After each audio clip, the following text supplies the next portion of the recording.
नमस्कार। एक बार फिर आपका स्वागत है मेरे YouTube चैनल सक्सेस विद सागर पर। इस वीडियो लेक्चर के अंतर्गत भारतीय संविधान और राज्य व्यवस्था, इंडियन कॉन्स्टिट्यूशन एंड पॉलिटी के एक और टॉपिक 1853 के चार्टर एक्ट की बात करेंगे। इससे पहले के आप वीडियोस में आपने देखा 1793 का चार्टर एक्ट, 1813 का चार्टर एक्ट और 1833 का चार्टर एक्ट। आशा करता हूँ वो तीनों चार्टर एक्ट आपको समझ में आए होंगे। चार्टर एक्ट की श्रृंखला में ये अंतिम चार्टर था और ईस्ट इंडिया कंपनी के शासन के अधीन यह अंतिम अधिनियम था, क्योंकि इसके बाद जो भी एक्ट आएगा वो ब्रिटिश ताज के अंतर्गत आएगा, क्योंकि 1857 की क्रांति हो जाने के कारण भारत में ब्रिटेन की सरकार द्वारा ईस्ट इंडिया कंपनी का शासन समाप्त कर दिया गया। तो चलिए शुरू करते हैं। 1853 का चार्टर अधिनियम। इससे पहले आपने देखा 1793 का चार्टर एक्ट, 1813 का चार्टर एक्ट, 1833 का चार्टर एक्ट। अब ये अंतिम चार्टर अधिनियम है जो कि 1853 में आया। यह अंतिम चार्टर था। इसने क्या किया? सबसे पहला काम, गवर्नर जनरल के विधायी और प्रशासनिक कार्यों को अलग अलग कर दिया गया। गवर्नर जनरल के विधायी कार्यों का मतलब है कानून बनाने के कार्यों को। मैंने आपको बताया था सरकार के अंग कार्यपालिका, विधायिका और न्यायपालिका। तो विधायिका का मतलब है जहाँ कानून बनता हो, यानी कि संसद कह सकते हैं, या राज्य की बात करें तो विधानमंडल में भी कानून बनता है। तो इसने क्या किया इस एक्ट ने?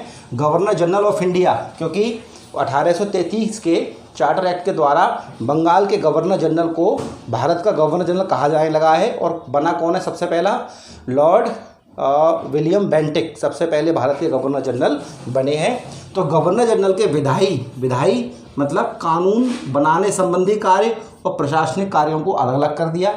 गवर्नर जनरल की परिषद, ध्यान रखिएगा, मैंने आपको बताया था कि सन 1773 के रेगुलेटिंग एक्ट द्वारा गवर्नर जनरल की परिषद में 4 मेंबर को शामिल किया गया था जो उसको शासन के कार्यों में सहयोग करते थे। पिट्स इंडिया एक्ट ने उन 4 सदस्यों की संख्या 3 कर दी थी और बाद में 1833 के अधिनियम द्वारा फिर संख्या 4 कर दी गई और चौथा मेंबर विधि सदस्य जोड़ा गया था। ये सब आपको याद होगा कि सबसे पहले 1773 के रेगुलेटिंग एक्ट द्वारा गवर्नर जनरल की परिषद में 4 मेंबर्स को शामिल किया गया था। पिट्स इंडिया एक्ट ने उन परिषद के सदस्यों की संख्या 4 से 3 कर दी और बाद में 1833 के चार्टर एक्ट के द्वारा उन गवर्नर जनरल की परिषद संख्या पुनः 4 कर दी और चौथे सदस्य के रूप में विधि सदस्यों को शामिल किया गया था। तो ध्यान रखिएगा 1853 के चार्टर अधिनियम का सबसे पहला काम था कि गवर्नर के विधायी कार्य अलग कर दिए और प्रशासनिक कार्य अलग कर दिए। गवर्नर जनरल की देखिएगा, गवर्नर जनरल की अगर बात करें तो जैसे आज राष्ट्रपति, भारत में राष्ट्रपति होता है तो राष्ट्रपति के विधायी कार्य अलग हैं।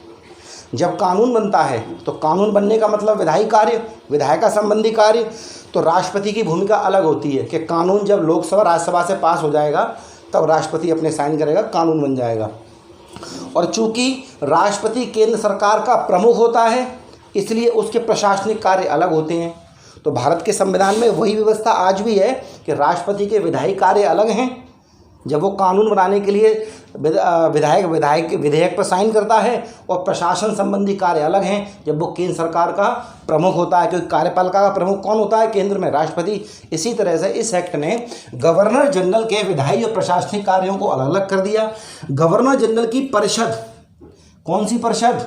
जो उसकी हेल्प के लिए बनाई गई थी जब वह विधायिका के रूप में कार्यरत हो, यानी कि गवर्नर जनरल की परिषद 2 तरह से काम करती थी। एक तो कानून बनाने के लिए अलग विधायिका के रूप में और प्रशासनिक कार्यों की अलग। तो यहाँ पे क्या व्याख्या दे रहे हैं कि गवर्नर जनरल की परिषद जब वह परिषद विधायिका के रूप में कार्यरत हो उसमें 6 नए सदस्यों की वृद्धि कर दी गई। वैसे परिषद में कितने सदस्य थे? 4 सदस्य थे केवल। लेकिन जब वह परिषद कानून बनाएगी, विधायिका के रूप में कार्यरत हो अर्थात कानून बनाया जा रहा है, तो उसमें 6 नए मेंबर शामिल कर दिए। इससे परिषद के कुल मेंबर की संख्या कितनी हो गई? 12 हो गई। अब देखिएगा 1773 के रेगुलेटिंग एक्ट द्वारा, आपको ये सब चीज़ें उंगलियों पर याद होनी चाहिए। 1773 के रेगुलेटिंग एक्ट द्वारा गवर्नर जनरल की परिषद के सदस्यों की संख्या 4, पिट्स इंडिया एक्ट द्वारा संख्या 3 कर दी गई और 1833 के अधिनियम द्वारा संख्या फिर 4 कर दी गई। इससे पहले वाली वीडियो में आपने देखा। और चौथा मेंबर कौन था? विधि सदस्य था। आपको याद होगा लॉर्ड मैकाले की अध्यक्षता में विधि आयोग गठन किया गया। मैं यहाँ कह रहा हूँ कि 12 हो गई। इसका मतलब है 6 कैसे हो गए? 1833 में 4 थे और 53 में 6। तो 1833 और 53 के बीच 1833 और 1853 के बीच सदस्यों की संख्या क्या कर दी गई थी? 6 कर दी गई थी। यानी कि 1833 के चार्टर एक्ट द्वारा संख्या 4 कर दी। उसके बाद 53 का चार्टर एक्ट आते आते संख्या कितनी कर दी गई थी? 6 कर दी गई थी। और इस एक्ट ने कितने और बढ़ा दिए? 6 बढ़ा दिए। तो टोटल कितने हो जाएंगे? 12 हो जाएंगे। तो ये सब आपके सामने लिखा है कि गवर्नर जनरल की परिषद का गठन कब किया गया? 1773 के रेगुलेटिंग एक्ट द्वारा 4 मेंबर शामिल किए गए। सदस्यों की संख्या 3 कर दी गई। पिट्स इंडिया एक्ट द्वारा 1984 में सदस्यों की संख्या पुनः 4 कर दी गई 1833 के चार्टर एक्ट द्वारा। और चौथा मेंबर कौन जोड़ा गया था? विधि सदस्य। और 1833 से लेकर 1853 के बीच मेंबर्स की संख्या क्या हो गई थी? 6। और 6 बढ़ा दिए तो कितने हो गए? 12। लेकिन कब? जब वह परिषद विधायिका के रूप में कार्य करे, जब वह परिषद कानून बनाने के लिए कार्य करे। अब देखिएगा इन 6 लोगों में कौन कौन हेड थे। इन 6 लोगों में बंगाल के मुख्य न्यायाधीश, कलकत्ता हाई कोर्ट का एक जज, यानी कि बंगाल का एक मुख्य न्यायाधीश होता है ना, हर प्रदेश का एक मुख्य न्यायाधीश होता है। कलकत्ता हाई कोर्ट का एक न्यायाधीश, बंगाल, मद्रास, बम्बई और आगरा से एक एक प्रतिनिधि।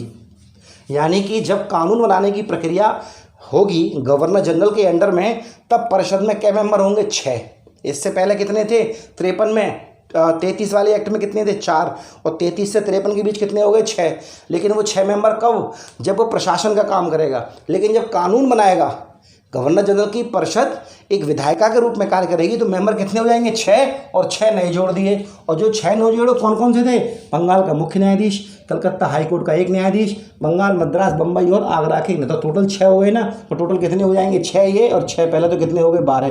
यानी कि जब गवर्नर जनरल की परिषद कानून बनाएगी तो कितने मेंबर बैठेंगे? उसमें 6 मेंबर बैठेंगे। और अलग अलग जगह से अलग लोगों को शामिल किया। यह क्षेत्रीय प्रतिनिधित्व की शुरुआत थी।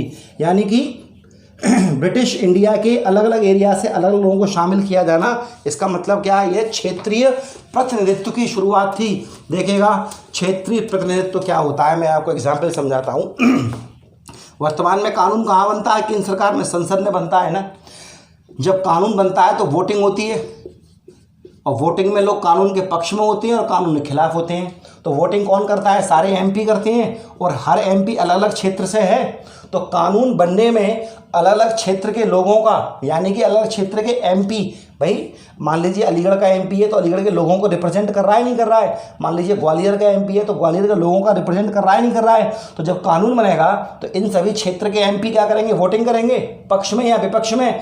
तो पूरे भारत के प्रत्येक क्षेत्र के एमपी का वोट जरूरी है।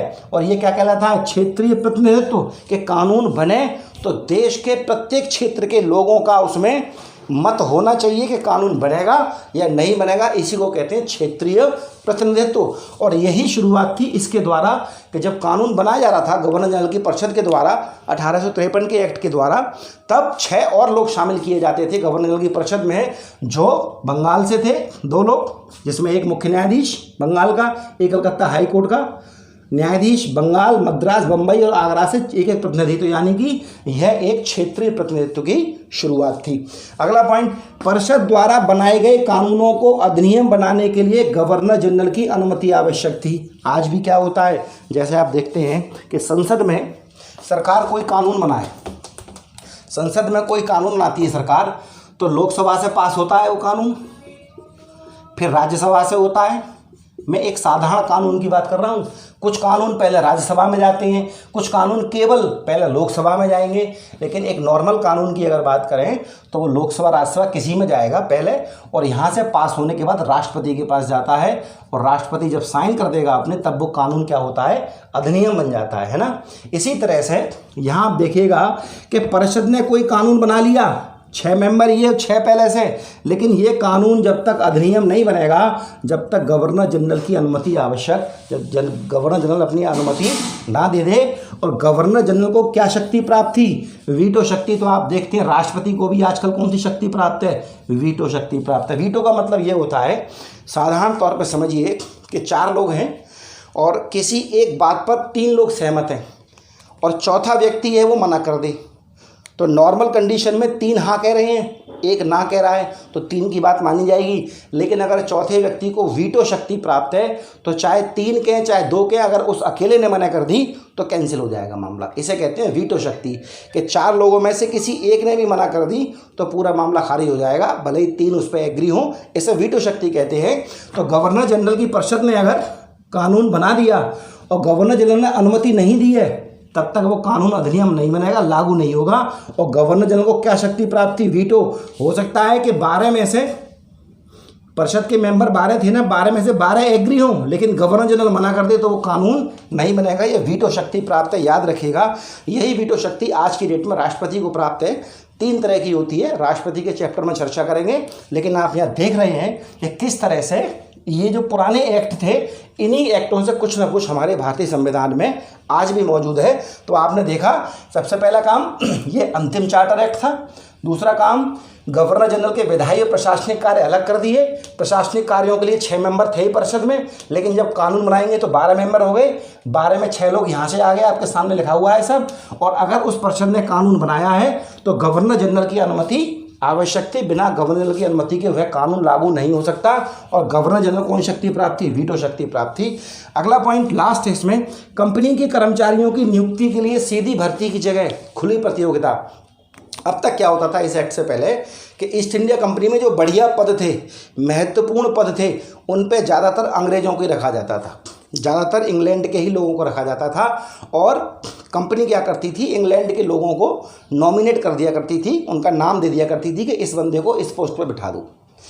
लेकिन इस एक्ट ने क्या किया कि कंपनी के ऊंचे पदों पर भर्ती के लिए सीधी भर्ती नहीं होगी अब, कि इंग्लैंड से नाम आ गई कि इन्हें रख लो इस पद पे, या ईस्ट इंडिया कंपनी के उच्च अधिकारियों ने नाम दे दिए कि इन व्यक्तियों को इस पद पे रख लो। अब उनकी जगह क्या होगी? खुली परीक्षा होगी। खुली परीक्षा होगी और खुली परीक्षा में भारत के पढ़े लिखे लोग भी शामिल होंगे। अगर उनमें से कोई काबिल है तो उसको भी ईस्ट इंडिया कंपनी में उच्च पद पर बिठाया जाने लगा। यह शुरुआत हो गई। तो कंपनी के कर्मचारियों की नियुक्ति में सीधी भर्ती, मतलब नामांकन के नाम दे दिया कि जगह प्रतियोगी परीक्षाओं की शुरुआत की गई। और पहली बार सिविल सेवाओं में भारतीयों को भी शामिल करने का प्रावधान किया गया। सिविल सेवा जो लोक सेवाएं होती हैं उनमें भारतीयों को भी शामिल करने का प्रावधान किया गया। तो आशा करता हूं 1853 का चार्टर्ड एक्ट आपको समझ में आया होगा। देखिएगा, थोड़ी सी मैं और बात कर लूँ यहाँ आपसे। भारतीय संविधान के संवैधानिक विकास की बात चल रही है, तो हमने ईस्ट इंडिया कंपनी के शासन के अंतर्गत जितने भी एक्ट आए हैं वो सब पढ़ लिए। पहला 1773 का रेगुलेटिंग एक्ट, कन्फर्म है आपको, क्लियर है। 1781 का एक्ट ऑफ सेटलमेंट, 1784 का पिट्स इंडिया एक्ट, 1786 का अधिनियम। इसके बाद आपने 1793 का चार्टर एक्ट पहला, 1813 का दूसरा चार्टर एक्ट, 1833 का तीसरा चार्टर एक्ट और 1853 का चौथा चार्टर एक्ट। ठीक है ना। अब देखिएगा, 1853 के बाद अगला चार्टर एक्ट 20 साल बाद फिर आता, लेकिन उससे पहले क्या हो गई? 1857 की क्रांति हो जाती है। वो क्रांति मैं आपको अगली वीडियो में थोड़ी सी बताऊंगा क्या वजह थी, क्यों हुई। और जब वो क्रांति 1858 में ख़त्म होती है, यहाँ पे क्रांति समाप्त हो जाती है 1 साल के बाद, तो यहाँ पे ब्रिटेन की सरकार क्या करती है? भारत में ईस्ट इंडिया कंपनी के शासन को समाप्त कर देती है कि ईस्ट इंडिया कंपनी भारत में शासन नहीं करेगी, क्योंकि लोग इसके शासन से गुस्सा हैं। और भारत का शासन अब किसके अंतर्गत आ जाएगा? ब्रिटिश ताज के अंतर्गत आ जाएगा।